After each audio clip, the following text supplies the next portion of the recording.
Welcome to the Think Small podcast, hypergrowth for small businesses. So, what's slowing you down? Well, hello everyone. Welcome to the Think Small podcast. I'm your host, Denise Steinbring, and today's story starts in one of the most politically turbulent cities in America, in a neighborhood that the big retail chains long ago decided wasn't worth their attention, with a business model so unusual that banks gave them strange looks when they tried to explain it. And yet, Mary Pin, a craft store, a cafe, and a community space in Northwest D.C.'s Shepherd Park not only survived its first 2 years, it became the kind of place where federal government employees who had never met each other found each other during a shutdown and realized they worked in the same agency. That is not an accident. It's what happens when you build a business around a community first and figure out the margins second. Madeleine Odendahl is the co-founder of Mary Pin. She spent years before this running DC Main Street organizations and community economic development programs, scaling nonprofits, engaging local businesses, winning city paper reader poll awards, and she did not want to own a small business. And then she opened up one anyway. So Madeline, it's such a pleasure to have you here. Welcome to the Think Small podcast. Thank you. Thank you so much. What a beautiful introduction. Well, you have a beautiful story. So before we get into your business, I want the audience to really understand the version of you that said no to this for years before saying yes, right? So you spent your whole career helping small businesses in DC, and so you knew better than most people exactly how hard it is. So what finally changed your mind, and what was it about this specific idea that made you willing to do something you had always said no to? Yeah. Well, I think it was a couple of factors. The first was really the people. I have an incredible business partner, Megan, and she was truly the driving force at the beginning. She was the one who said, nope, we can get this out there. We can check, we can do a temperature check. We can do a Kickstarter. She got our website up and running, and really was like, no, we can see if this is worth it.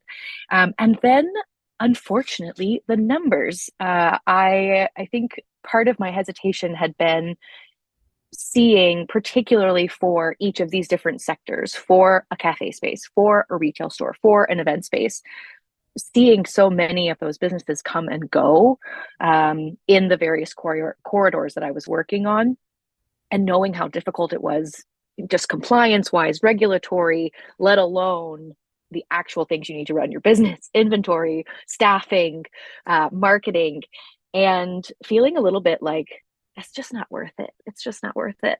And when we did our business plan, every single time, every number that I was like, if that's not what this would need to be, then no, we're not going to do it. That's not right. And instead, every number kind of came back like, yes, DC is primed for a crafting, creative space that's community focused on sustainability, focused on inclusivity and accessibility. The neighborhood, the area is primed for that. And not just our immediate neighborhood, but the surrounding area there is a hole here. There is a gap in the market, and we could fill it. And there was a part of me that was almost like, oh no, like, oh, if I want this to exist, like, if we want this to exist, we're going to have to make it. No one is going to do this. This sounds crazy. A cafe, a craft store, and a community space, that sounds bizarre. And I think one of the things that's been really beautiful is since 3 years ago, when we started talking about this, more of those kinds of spaces have started to open up because people have started to realize that, yes, it is a good business model because you are able to blend the margins in a very different way. You are able to, you've created a different kind of circular economy all within your own business footprint. Mm-hmm. And also people like things that are different, especially right now. It kind of just feels like everything is the same. We see a lot of the same stuff. And so to see, two people doing something a little bit weird and being very overt that this is different and weird, and we want you to be different and weird too. I think people really resonate with that. Yeah, I love that. And I love the sort of trust your gut, right? Every number turned out to be right. And also your love for community, I think, fueled your passion. Yeah. Yeah. And I do think that I wouldn't have done this, even if the numbers had been right, even if everything had been right, I wouldn't have done it for just any business. Mhm. But crafting, particularly for me, and for Megan, it's been a lifelong um, need, not even want. Mhm. It is a hobby, but definitely it's a need. It's part of my mental health practice. My great grandmother taught me to knit when I was 6. My Mm. grandmother taught me to sew when I was 8. It feels very generational, and so there's a huge part of this for me that's about, like, I feel very privileged to have had that knowledge given to me, and what are some of the ways that I can give that back and make that accessible to other people too.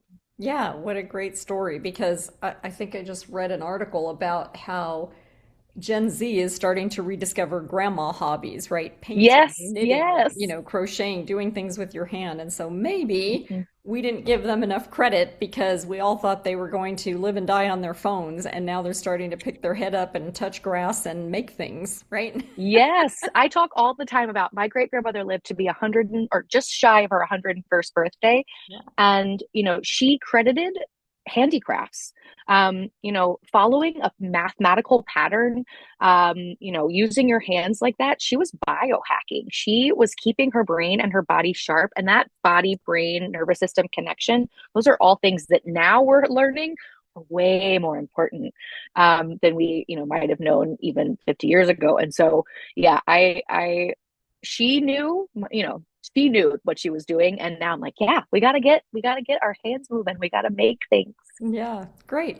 Well, let's go to the business start because this is a really interesting story. So, most businesses write a business plan, find a location, and then hope customers show up. But you did it in reverse. You proved the demand first by raising $47,000 from 355 strangers on Kickstarter before you had a lease, a shelf, a single cup of coffee to sell. What made you decide to validate the market before you committed to the business? And what did those 355 people teach you about what Mary Penn actually needed to be? Oh, such a good question. So, a huge part of this was when we started thinking, okay, we want to do this business. All of this data is showing us that this is right. We started talking to banks, and we got some funny looks. And you mentioned that at the beginning, like people were kind of like, "You're a what? Huh?" And so we very quickly felt the need to validate ourselves. This is not as crazy as you seem to think it is. And so, in the moment, it was also, we were women in don't have generational wealth, and we knew we were going to need startup expenses. We didn't even have any money for, a down payment, a security deposit. And so part of it came from need. And then part of it was to validate, is this actually what we think it is? Is this as great as we think it is? Or are we just building something because we want it to exist? And so it was pretty overwhelming how quickly the number of people came on board. It wasn't even the amount of money was kind of hard. But we had a lot of $5, $10, $15 donations. And so it was really that number, that 350, that was like, oh, this is wanted. We're right. We were right. People are hungry for the kind of space that they can get something, they can get a cup of coffee and be in community with each other. And a huge part of why I think that really worked was we were really vulnerable in the campaign, talking about ourselves, talking about our own journey to this, and building some confidence in our brand. Megan has a history of working in marketing and press. Before this, she owned her own firm where she did marketing for small businesses. And then my background in economic development. And so I think we were able to really build confidence in the brand and trust in who we were and what we were going to bring before we signed our lease. And then we were able to go back to those banks and be like, hello, we're not crazy. Fund us. Yes, exactly. Well, so you got some SBA funding, but only 65% of what you actually needed. So, how do you Yeah. open a business with confidence, knowing from day one that you're undercapitalized? And what did you have to figure out, that, has helped you be successful? Yeah. Um, I think we learned pretty quickly what we were willing to sacrifice on and what we were not. So at the time that we opened our business, we both still had full-time jobs. And so that played a part in it. We were like, okay, we are not going to pay ourselves for right now. This is not a part. Well, we cut that part out of our projections for the first year. We really honed down our inventory into what we felt like was the most necessary based on, and we did surveys before that with the people, since we now had this audience through Kickstarter. And since we had started our social media and newsletter list along with that, we did some surveys to find out, like, what do people want to see in our store? What would bring you in? And so focusing our inventory that way. And I will not lie, it has been very difficult. We have felt behind financially since the very beginning, always playing catch up, and trying to make up for that, the fact that we didn't have everything we really needed in our capital budget. Mm-hmm. And we keep saying, like, one day it will be easier, right? Like, one day we will catch up. But I think we're very scrappy. We're very, like, I mean, we're crafters, we're DIY focused. And so a huge part of that mentality goes into how we run our business as well. What can we do ourselves? You know, I don't need to buy a $350 hanging lamp. I can make that myself and I, instruct my contractor on how to hang it. I can build the displays that I want rather than buy them for $1,000. So a huge part of opening was figuring out what we could do ourselves. Yeah. And tell the story about finding the Georgia Avenue space. Well, it truly did feel like the stars aligning. So April 17th, 2023, we had all met at a coffee shop to chat about the business and, like, actually do the paperwork while we were all right next to each other. And we submitted everything to DC, became an LLC, filed the S Corp, did all of that. And Megan said, and there's this space on Georgia Avenue, and it would be perfect. It's got the levels that we want. From what I can tell, it's got a basement as well, like, truly perfect. And it was a little bit out of the way from where we had originally been looking. And we did have a commercial real estate agent. And, she had a very good philosophy that you should always date around before you marry. And so we went and looked at all these other spaces, but every time we kept going back to 7350 Georgia Avenue. And it used to be called Geranium Market. And there's just something very quaint about that. And so after I left them, I went and drove, and I still have the photos on my phone from being inside the car and taking photos of the outside of this building and just feeling like this sense of, like, this could be where, I spend the rest of my life. There's that trust your gut feeling again. Yeah, I could feel it. I could see it. And we signed a lease 7 months later. So awesome. Yeah. Well, let's talk about Marypin, because on any given day, you're running a retail store, a cafe, and a community programming space, which are very different business models with very different customer experiences, 3 different sets of margins in a 3,300 square foot space with a team of under 10 people. Most small business owners struggle to run one of those well. So walk me through how you actually organize this operationally, and what has surprised you most about which one of those 3 is the hardest to get right? Oh, yes. So organizationally, Megan and I are both pretty hybrid-y people. And so running the business feels like we're able to kind of zoom in and zoom out pretty quickly as well. We're very, very lucky to have an incredible team who also can do that. They can make a latte and then talk about resin. They can, bake some empanadas, and then they can talk about different size crochet hooks. It definitely the way we've hired has definitely changed. In the beginning, we were really a little bit more focused on crafting. And I think as we've grown, as we've changed, we're really more focused on customer service. and the feeling we want people to have when they're in our space. I can teach anyone how to make a latte. I can, as long as you can read and remember things, you can follow our food guide. But making sure that people are welcomed into our space, they feel like the space is accessible to them. That's not always something, that is not something that I can teach someone all the time. And so that's been really more difficult than anticipated. Um, I think I think the biggest thing that we did not anticipate is just how much space you need for all three of those things. I When we first got into the space, it felt so big, 3,300 square feet.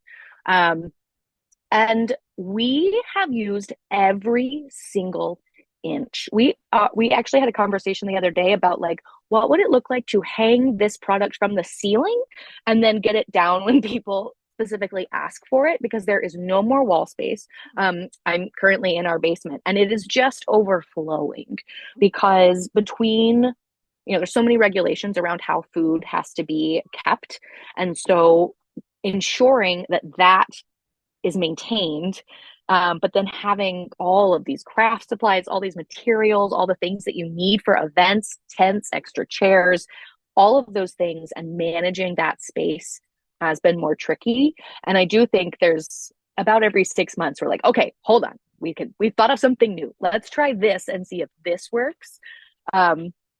But ultimately, I think we need more space. We just need more space because so often, we have a creative reuse program. People can donate crafts to us if they are gently used. And so we get a ton of yarn. I have a 15 bushel laundry bag, rolling basket cart full of yarn in the basement. And it's incredible. We have a grab bag. You can fill a bag of yarn for $5, but it will take us a year to go through 15 bushels of yarn. And we don't want to get rid of that. We want to keep accepting that. Yeah. But space is most definitely an issue.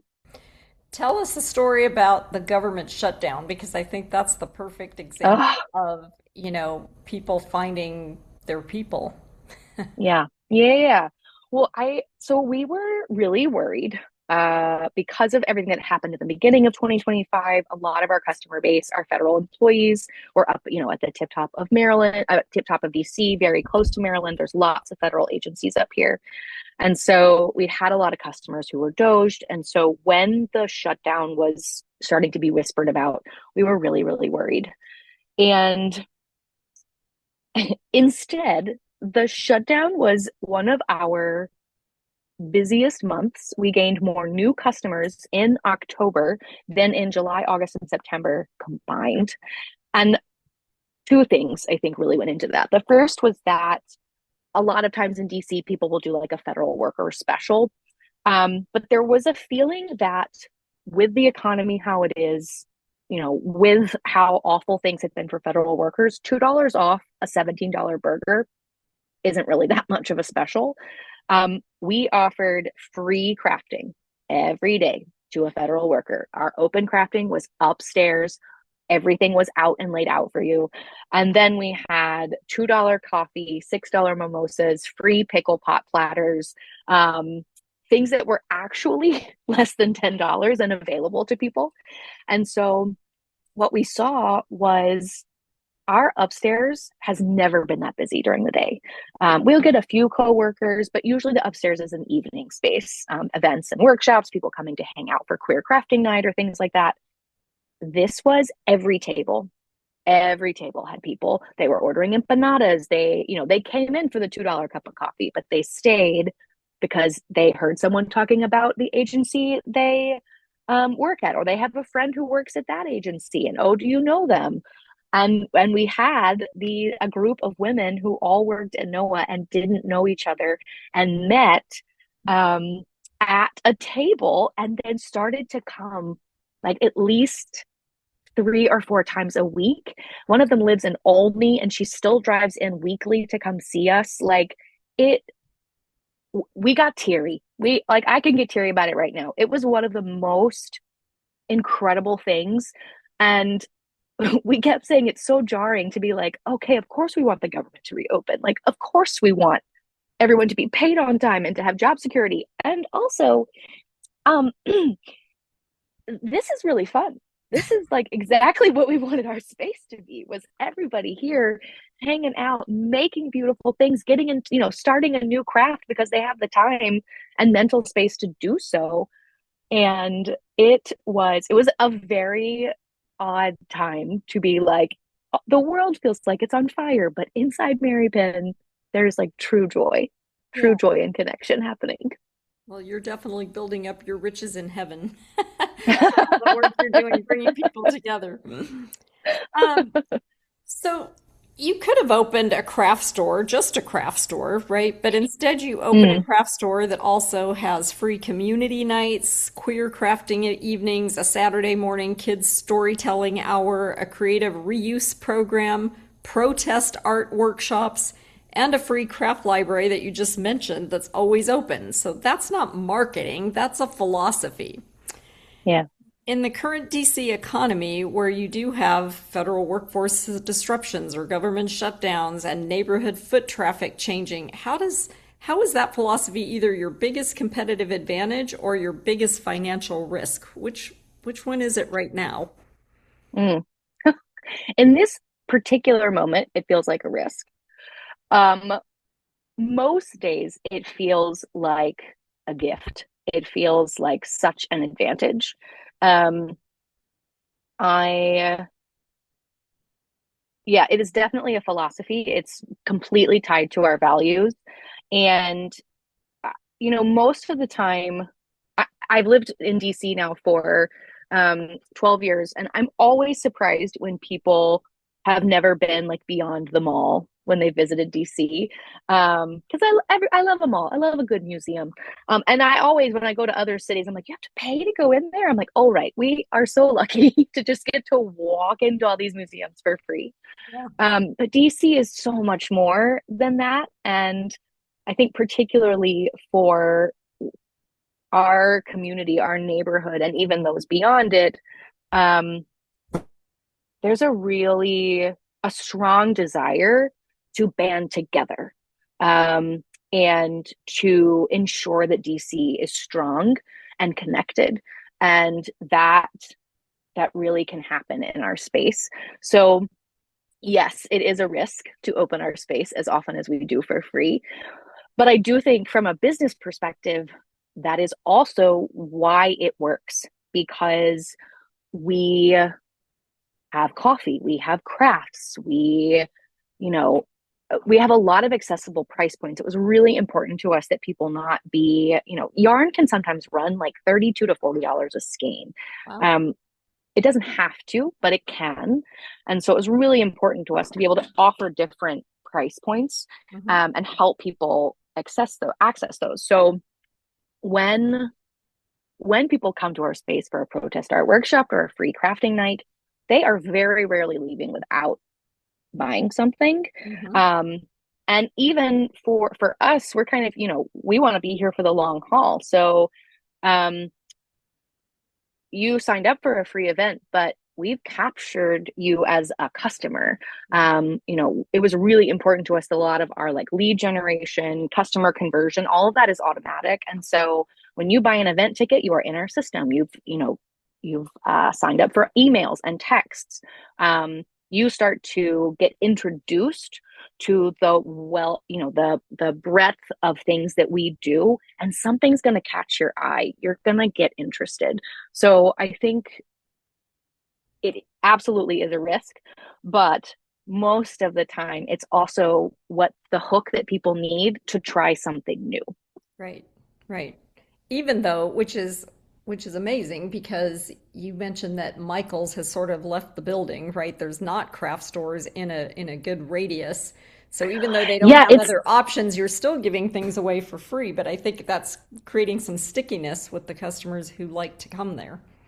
Yeah, well, and I think so. There is a Michael's. It's about 12 minutes from us, and we did it on purpose because when you search craft store on Google, as so many people do now to find lunch or to find coffee, if you Google craft store in your Google Maps, Michael's is going to come up and us, and that's it.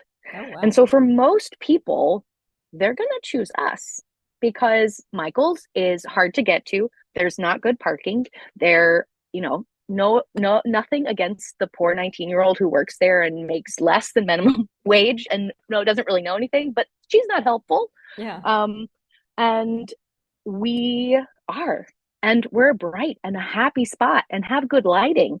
And like all of those things mean that we are 8 times out of 10, someone is going to choose us. And even if we don't have it, we will either, like, we don't sell bolted fabric right now. And so if we don't have it, we will send you to the nearest fabric store, right, 10 minutes away, that's locally owned and does have it. And if we do carry that item but don't have what you need, we'll order it for you. It'll be here in 2 weeks. And so that level of care for you as a customer, like, Michael's not going to do that. Yeah. And if you want a $3.99 product that we sell for $5.99 because that's what we need to meet our margin, okay, you're not my person anyway. Yeah. Like, that's fine. You can go do that. Okay. Well, here's my last question. So you built Mary Penn while holding down a day job alongside your co-founder in a neighborhood that never had anything quite like this, on 65% of the capital that you actually needed, like we talked about, in a city that was going through real economic disruption. For some of our founders who are listening, who might be in the middle of building something right now, maybe working nights and weekends, maybe not sure if the market is really there, maybe feeling it's all falling apart, what's the thing you know now that you wish someone had told you before you started? I wish someone had told me that it was no use worrying because everything would fall apart. Everything would be terrible and it would be okay anyway. I love that. Yeah, I have since left my full-time job. I do some part-time consulting for nonprofits, but I am at Mary Penn full-time. So is my business partner. And we've had lots of really hard things personally happen in the last 2 years. Health issues, family issues, and everything falls apart. And if something feels okay with the business, then it's almost like I know something terrible is going to happen in my personal life. And then if everything in my personal life feels okay, I'm like, oh, okay, well, what is going to break at Mary Penn today? And so I think it's less about, and I am a plan Z person. Like, I have plan A's and plan B's and plan C's for my plan A. And I am always scanning, thinking about the options and what's ahead of me and how we can do this differently. That's kind of how my brain thinks. And at the end of the day, I can do all that I can and something will still go wrong. And so I think what I've discovered is it's really about how I handle that and ensuring that my business values are still I'm keeping those in front of me as I make these decisions. And so far, it hasn't led us wrong.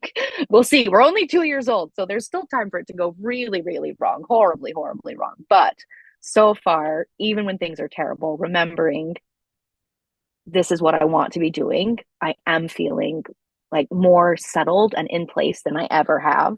And I want to be here for the long haul, and our community does too. And anytime we ask for their feedback or input, they tell us, we're so happy you're here. We're just so glad you're here. Please don't go. So, okay, we'll keep fighting. Yeah. Yeah. Well, Madeline, this has been one of the warmest conversations I've had on the show. For our listeners who in DC or anywhere who might want to find you because you're such a delight to talk to, or who want to find Mary Penn or follow your story, where should they go? Yeah. Oh, Mary Penn DC, all the places. We're marypenndc.com, on Instagram and Facebook, Mary Penn DC. If you follow us on Instagram, you'll definitely see me and Megan doing we take the fun part of our values very seriously on our Instagram. Our team just thinks it's funny now to make us be like, oh, here's a fun Instagram trend. You guys should go do that one. Oh, we're like, okay. Good. I'm going to have to follow you. It's a time. It's a time.